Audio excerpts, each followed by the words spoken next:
तीसरा अध्याय। इस प्रकार से नमश्चंडिकाय माता की जय। महर्षि मेधा ने कहा, महिषासुर की सेना को नष्ट होती हुई देखकर उस सेना का सेनापति चित्सुर क्रोध में भरकर देवी के साथ युद्ध करने के लिए आगे बढ़ा।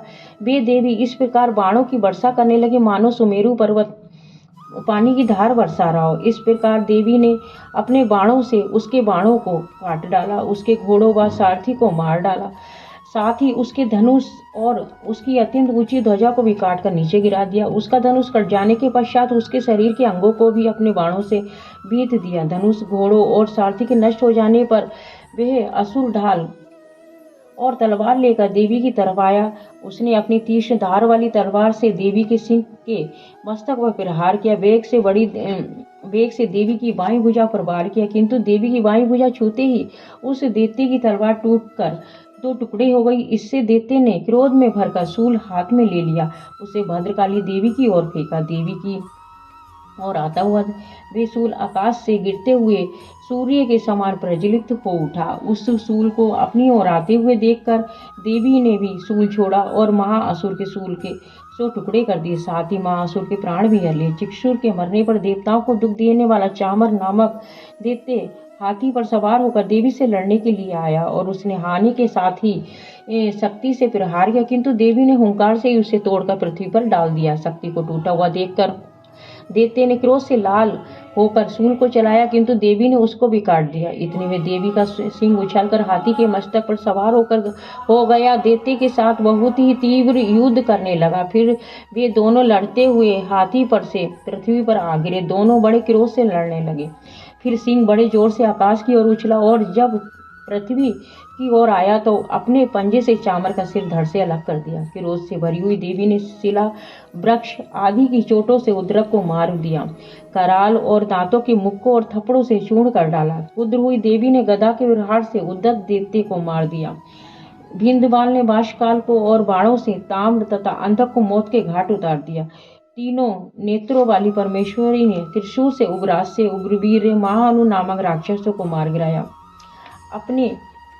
उसने अपनी तलवारों से विडाल नामक दैत्य का सिर काट डाला। अपने बाणों से दुर्धुर और दुर्मुख राक्षसों को यमलोक पहुंचा दिया। इस प्रकार जब महिषासुर ने देखा कि देवी ने मेरी सेना को नष्ट कर दिया है तो वे भैंसे का रूप धारण कर देवी के गणों को दुख देने लगा। उन गणों को कितनों को उसने मुख के प्रहार से, कितनों को खुरों से, कितनों को पूंछ से, कितनों को सींगों से, बहुतों को दौड़ने के वेग से, अनेकों को सिंहनाद से, कितनों को चक्कर देकर, कितनों को श्वास वायु के झोंकों से पृथ्वी पर गिरा दिया।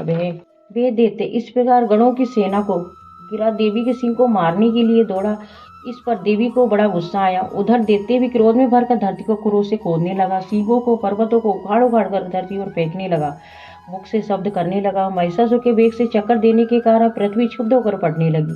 उसकी पूंछ से टकराकर समुद्र चारों ओर फैलने लगा। हिलते हुए सींगों के आघात से मेघ खंड खंड हो गए।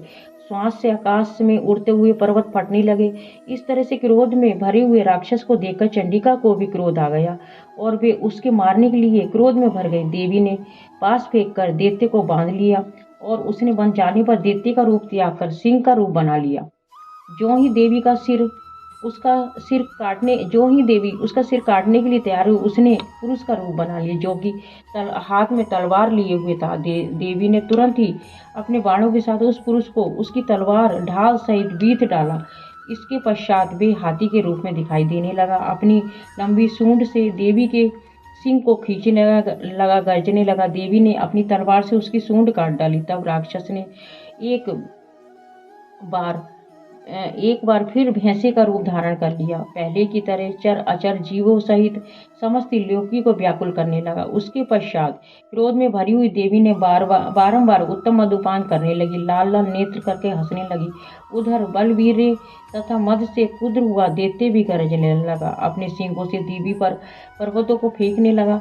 देवी ने अपने बाणों से उसके फेंके हुए पर्वत को चूर्ण करती हुई बोली, ओ मूढ़, जब तक मैं मधुपान कर रही हूँ तब तक तू गरज ले। इसके पश्चात मेरे हाथों से तेरी मृत्यु हो जाने पर देवता गरजेंगे। महर्षि मेधा ने कहा। यूं कहकर देवी उछलकर उस दैत्य पर जा चढ़ी और उसने अपने पैर से दबाकर शूल से उसके गले पर आघात किया। देवी ने पैर से दबने पर दैत्य अपने दूसरे रूप में मुख से बाहर होने लगा। अभी वे आधा ही निकला था कि देवी ने अपने प्रभाव से उसे रोक दिया।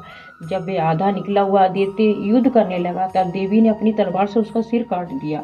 इसके पश्चात सारी राक्षस सेना हाहाकार करती हुई वहां से भाग खड़ी हुई। सब देवता अत्यंत प्रसन्न हुए और ऋषियों महर्षियों सहित देवी की स्तुति करने लगे। गंधर्व राज गान करने लगे, अप्सराएं नृत्य करने लगी। नमः चंडिकाए माता की जय।